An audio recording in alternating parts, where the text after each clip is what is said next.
Fəxri müəllim bura haradır? Hal-hazırda biz Şamaxı rayonunun deməli, Şamaxı şəhərinin də öz içindən keçirik. Amma bu mahnı ilə mən bunu deyə bilməyəcəm.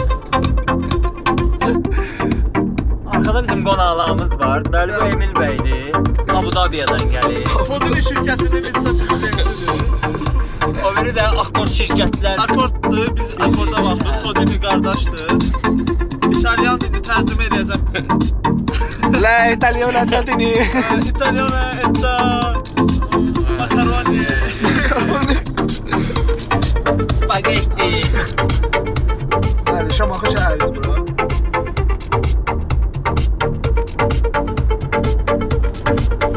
Eminə bacı da oxuyur.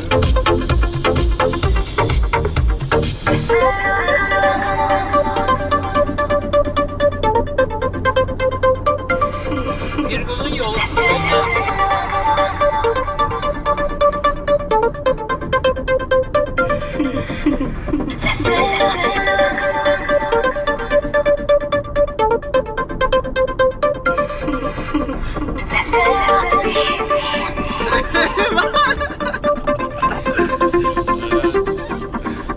Qarşı qonaqlarımız şiddətləşir, fikir verməyin. Bura İtalyandan da şeyler tutmur da. Azərbaycanda